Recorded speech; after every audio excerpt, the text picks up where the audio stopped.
ને જેને બી રિકોલ દેખવું હોય રાઈટ, તો લગભગ 2-3 મિનિટમાં રિકોલ કરીએ છીએ તો એ ક્યાં દેખી શકશે? તો ગુજરાત પ્રશાસન પાઠશાળાના જે શોર્ટ છે એમાં. તો 21 ફેબ્રુઆરીની ચર્ચા કરીએ છીએ તો 21 ફેબ્રુઆરીના ડેલી કરંટ અફેર્સમાં જે આજનો પહેલો સવાલ હતો, તાજેતરમાં ભારતનું પહેલું હ્યુમેનિટી ફર્સ્ટ એઆઈસીટી ક્યાં સ્થાપિત કરવામાં આવ્યું છે? બેંગ્લુરુ. અચ્છા, હ્યુમેનિટી ફર્સ્ટ એઆઈસીટી ની વાત છે તો ભાઈ આ શું કહે છે? તો ભાઈ આ બેંગ્લુરુમાં બનાવવાની વાત છે. બેંગ્લુરુમાં ક્યાં? સરજાપુરા બેંગ્લુરુ, જ્યાં આગળ લક્ષ્ય છે 10,000 નિષ્ણાતો આમાં પાર્ટિસિપેટ કરશે અને એ તમામ ઇનોવેટર્સને એક સાથે લાવીને એઆઈ માટે, એઆઈ ને માનવજાત માટે વધુ ઉપયોગી બનાવવા માટે બી આ પ્રકારની કહાની છે. હ્યુમેનિટી ફર્સ્ટ નો મતલબ થાય છે કે ભાઈ એઆઈ ફક્ત સ્કીન પૂરતું મર્યાદિત નહીં, પરંતુ માનવીય મૂલ્યને ધ્યાનમાં રાખીને રિયલ વર્લ્ડમાં સુરક્ષિત રીતે કાર્ય કરે તેવું અભિગમની વાત છે. અચ્છા, હાઈ સ્પીડ ઇન્ફ્રાસ્ટ્રક્ચરની વાત છે તો ભાઈ તમે લખશો ભારતની પહેલી હ્યુમેનિટી ફર્સ્ટ એઆઈસીટી ક્યાંની વાત છે? તો બેંગ્લુરુમાં બનશે. ફર્સ્ટ છે, ધેટ્સ વાય ઇમ્પોર્ટન્ટ છે. ઓકે, ત્યાર પછી ભારતીય નૌકાદળના પ્રથમ સ્વદેશી કેડેટ પ્રશિક્ષણ જહાજનું નામ શું રખાયું? તો એનું નામ છે INS કૃષ્ણા, જ્યાં આગળ 60 થી વધુ, જ્યાં આગળ જો વાત કરીએ એક સાથે 200 થી વધુ કેડેટ્સને ટ્રેનિંગ આપી શકાશે. ક્યાં આગળ આને લોન્ચ કરવામાં આવ્યું? તો ભાઈ ચેન્નઈ ખાતે. આ બી જરૂર ધ્યાનમાં રાખજો. સાથે સાથે આ જહાજ સમુદ્રમાં 60 દિવસથી વધુ સમય સુધી રહી શકે છે. તો આ પોઈન્ટ બી યાદ રાખજો. ચલો,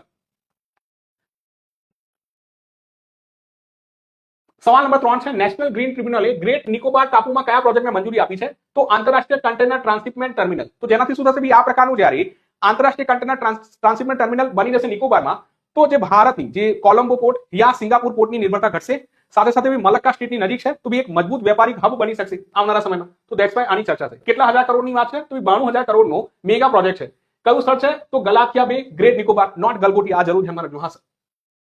કયા રાજ્ય ભારતની પહેલી વ્યાપક ગ્રેફિન નીતિને મંજૂરી આપી છે? તો કેરળે મંજૂરી આપી છે રાઈટ. આનું ફૂલ વિશ્લેષણ ગુજરાત પ્રશાસન પાઠશાળાના YouTube ચેનલ પર મળી જશે. ચલો, પછી મેં ભારતમાં પહેલા કોણ છે એની ચર્ચા કરી છે તો એ બી દેખી શકશો અહીંયા. ઉન્નતિ સીતા નદી ટાઈગર રિઝર્વ, જ્યાં હોનિબલ રેસ્ટોરન્ટ વિકસાવવામાં આવી રહ્યા છે તે કયા રાજ્યમાં છે? તો ભાઈ છત્તીસગઢમાં છે. સર આ હોનિબલ રેસ્ટોરન્ટ પક્ષીઓ માટે બી સર રેસ્ટોરન્ટ બનાવવામાં આવશે નહીં સર? અહીં કહાની એ છે કે એમના માટે ટ્રી પ્લાન્ટેશનની વાત છે તો જેનાથી અમને 12 માસ ખાવાનું મળી રહે. તો પીપળ, વડ અને અંજીર જેવા ફળદાર વૃક્ષોનું વાવેતર કરવામાં આવશે. તો આ જરૂર ધ્યાનમાં રાખજો. ને હેતુ શું છે? તો દુર્લભ માલાબાર પાઇડ હોનિબલનું સંરક્ષણ. સવાલ નંબર 6 છે, તાજેતરમાં ભારતીય સેનાએ વ્રજઘાત અભ્યાસ ક્યાં કર્યો? તો બી આ ક્યાં કર્યો છે? રાજસ્થાનમાં. K9 વ્રજ ટેન્કે પાર્ટિસિપેટ કર્યો. ચલો, તાજેતરમાં મધમાખી કોરિડોર પહેલ કઈ સંસ્થા દ્વારા શરૂ કરવામાં આવી રહી છે? તો national highway authority of India દ્વારા આની શરૂઆત કરવામાં આવી રહી છે. ટાર્ગેટ છે કે હાઈવે કિનારે પરાગનયન પોલિનેટર્સ આકર્ષક છોડ વાવવા. 2026-27 માં 40 લાખ છોડ વાવવાની બી આપણો ટાર્ગેટ છે. ચલો,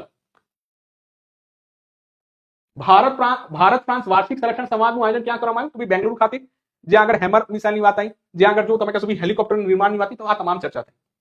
તાજેતરમાં સૌથી વધુ આંતરરાષ્ટ્રીય મેચ રમનારા મહિલા ક્રિકેટર કોણ બન્યા છે? હરમનપ્રીત કૌર બન્યા છે. ચલો, 356 મેચ રમ્યા છે. વિશ્વ સામાજિક ન્યાય દિવસ ક્યારે મનાવવામાં આવે? તો 20 ફેબ્રુઆરી રાઈટ.